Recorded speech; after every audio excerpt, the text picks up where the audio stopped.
নমস্কাৰ এক বিশেষ প্ৰতিবেদনৰ সৈতে মই মানসজ্যোতি বৰুৱা আৰু আপোনালোকে চাবলৈ আৰম্ভ কৰিছে খবৰ.com খবৰ বুলি ক'লে আজিকালি বেয়া খবৰেই অধিক পুৱাৰে পৰা নিশা পৰ্যন্ত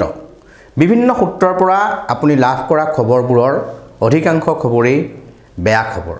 মনত অশান্তি দিয়া খবৰ কৰবাত যদি মৰা কটা কৰবাত গুলিয়াগুলি ইজনে সিজনৰ লগত সংঘাত ধৰ্মৰ নামত সংঘাত ভাষাৰ নামত সংঘাত জাতিক লৈ সংঘাত বিভিন্ন ধৰণৰ সংঘাত মুঠতে আপুনি শুনি শান্তি নোপোৱা মনত অশান্তি দিয়া খবৰেই অধিক থাকে আজিৰ তাৰিখত সমাজখনেই যেন উন্মাদ হৈ পৰিছে ধৰ্মৰ নামত ভাষাৰ নামত হত্যা হিংসা মৰা কটা হিন্দু মুছলমান কত যে সংঘাত এনে ধৰণৰ সংঘাতপূৰ্ণ সময়তে কেতিয়াবা দুই এটা ভাল খবৰ আহে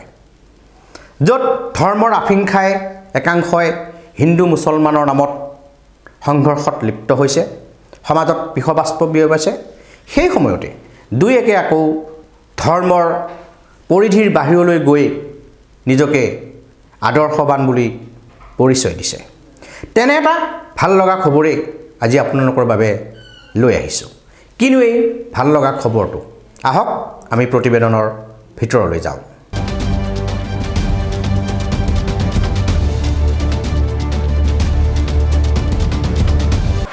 লালুকৰ ৰছীডালিৰ চোতালত কীৰ্তন পাঠ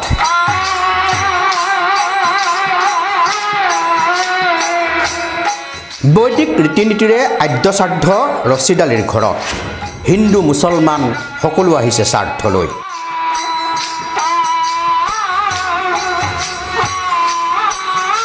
নৈৰ পাৰত চলিছে পিণ্ডদান পুৰোহিতৰ মন্ত্ৰোচ্চাৰণ কাষতে বহিছে ৰছীডালি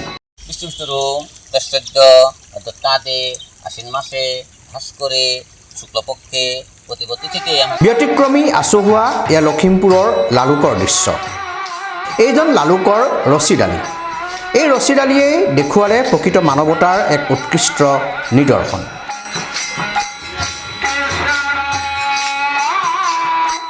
আচলতে ঘটনাটো কি কিয় মুছলমানৰ ঘৰৰ চোতালত কীৰ্তন পাঠ কিয় মুছলমানে কৰিছে পিণ্ডদান বৈদিক ৰীতি নীতিৰে মুছলমানে কিয় পাতিছে আদ্যশ্ৰাদ্ধ কিছু পুৰণি কথা সেয়া আজিৰ পৰা প্ৰায় 20 বছৰৰ আগৰ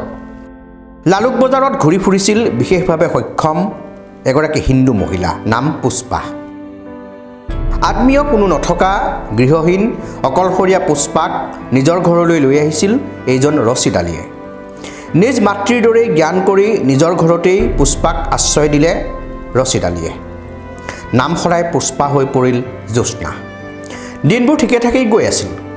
এনেদৰেই পাৰ হৈ গ'ল প্ৰায় 20টা বছৰ মাত্ৰ কেইদিনমানৰ আগৰ কথা বজাৰৰ পৰা তামোল আনিব গৈ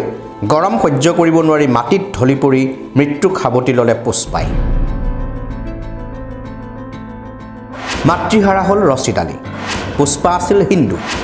20 বছৰ ৰছীডালিৰ ঘৰত থাকি হৈ পৰিছিল জ্যোৎস্না এতিয়া কেনেকৈ হ'ব পুষ্পাৰ শেষকৃত্য ইয়াকে লৈ চলিছিল গুণাগথা কিন্তু সকলোকে আচৰিত কৰি ৰছীডালিয়ে ল'লে সিদ্ধান্ত হিন্দুৰ ৰীতি নীতিৰে শেষকৃত্য কৰিলে পুষ্পাৰ মুখাগ্নি কৰিলে স্বয়ং ৰছীডালিয়ে আৰু 11 দিনৰ পিছত এয়া পুষ্পাৰ আদ্যশ্ৰাদ্ধ সম্পূৰ্ণ হিন্দুৰ ৰীতি নীতিৰে পুষ্পা তথা জ্যোৎস্নাৰ আদ্যশ্ৰাদ্ধ পাতিছে ৰছীডালিয়ে পুৰোহিত আহিছে নৈৰ পাৰত এয়া পিণ্ডদান পুৰোহিতৰ মন্ত্ৰোচ্চাৰণ পুৰোহিতৰ কাষত বহিছে এইজন ৰছীডালিৰ অতিকে আপোন এজন হিন্দু লোক তেওঁৰ কাষতে বহি পুৰোহিতে কোৱাৰ দৰেই মন্ত্ৰোচ্চাৰণ কৰি গৈছে ৰছীডালিয়ে ৰছীদৰ চোতালতে আদ্যশ্ৰাদ্ধ সম্পূৰ্ণ হিন্দু ৰীতি নীতিৰে ৰছীদে আয়োজন কৰিছে আদ্যশ্ৰাদ্ধ সকলো আহিছে হিন্দু মুছলমান সকলো শ্ৰাদ্ধলৈ আহি সকলোৱে প্ৰশংসা কৰিলে ৰছীডালিৰ কাৰ্যক ৰছীডালিয়ে আজি যিটো আদ্যশ্ৰাদ্ধ পাতিলে তেওঁ এজন মুছলমান মানুহ সম্প্ৰদায়ৰ মানুহ হৈও যে হিন্দু সমাজৰ ৰীতি নীতিৰ মাধ্যমেৰে যিখিনি কৰ্ম কাজ কৰিলে ৰাতিপুৱা ব্ৰাহ্মণৰ যিখিনি কৰ্ম সেইখিনি কৰি বাকী যিখিনি আমাৰ ধৰ্মীয় হিন্দু ধৰ্মৰ যিখিনি পৰম্পৰামতে ৰীতি নীতিমতে কাম হ'ল সেইখিনি ৰছিদ আলী নামৰ যিজন ব্যক্তিক মই বুলি নহয় আমি বুলি নহয় অসমবাসী এটা গৌৰৱ। নিশালৈ ৰচিদৰ চোতালত কীৰ্তন পাঠ।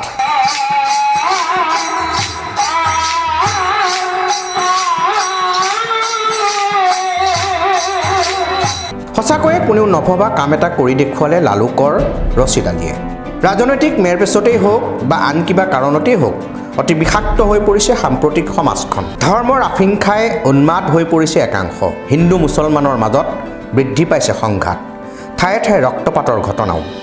ঠিক তেনে এক পৰিৱেশতেই ৰচিদ আলীৰ দৰে এজন সাধাৰণ মানুহে কৰি দেখুওৱা এই সাহসী কাৰ্য নিশ্চয়কৈ প্ৰশংসনীয়।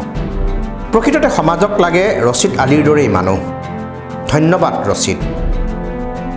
আজিৰ দিনটো আপোনাৰ ৰাতিপুৱা প্ৰথমতে বামুণক দি পেলাই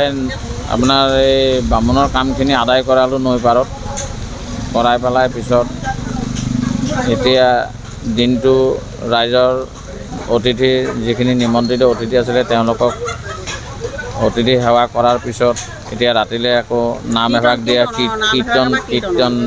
দিয়া হৈছে। কীৰ্তনৰ এতিয়া কীৰ্তন হ'ব কীৰ্তন ভাগ দিয়া হৈছে।